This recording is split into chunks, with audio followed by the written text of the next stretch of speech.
Hi friends, எல்லாருக்கும் வணக்கம். இன்னைக்கு நம்ம சூப்பரான டிஷ் தான் பார்க்க போறோம். பச்சை பட்டாணி வறுவல் எப்படி பண்றதுன்னு தான் பார்க்க போறோம். இதுவரைக்கும் நம்ம சேனலை சப்ஸ்கிரைப் பண்ணாம பார்த்துட்டு இருந்தீங்கன்னா சப்ஸ்கிரைப் பண்ணி வச்சுக்கோங்க. வாங்க வீடியோக்குள்ள போலாம்.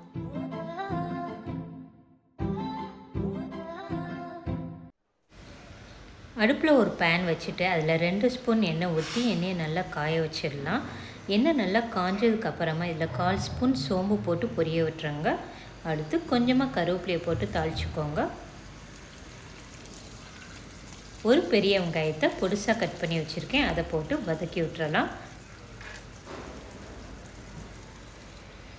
வெங்காயம் இந்த அளவுக்கு வதங்கினதுக்கு அப்புறமா சின்ன தக்காளியை பொடிசாக கட் பண்ணி வச்சுருக்கேன், இதை போட்டு வதக்கிடலாம்.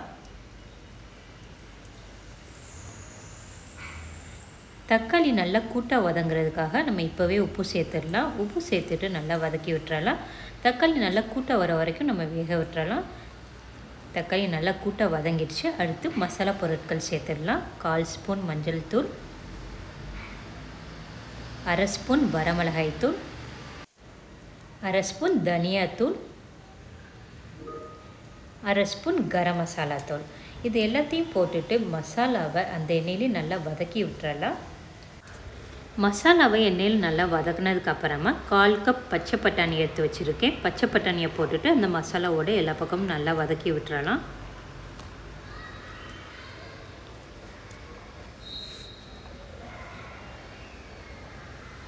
பட்டாணியை மசாலாவோடு வதக்கினதுக்கு அப்புறமா 1/4 கிளாஸ் தண்ணி ஊற்றி மூடியை போட்டு வேக விட்டுறலாம். பட்டாணி வெந்துருச்சான்னு பார்க்கலாம்.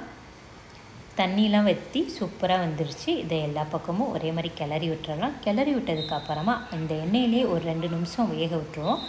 எண்ணெயிலே வேக விடுறப்ப இதோட டேஸ்ட் இன்னும் சூப்பராக இருக்கும். 2 நிமிஷம் கழித்து இதை எல்லாத்தையும் ஒத்தாப்பில் கிளறி விட்டுறலாம். கடைசியாக கொஞ்சம் கொத்தமல்லி இலையை தூவிட்டு ஸ்டவ் ஆஃப் பண்ணிடலாம்.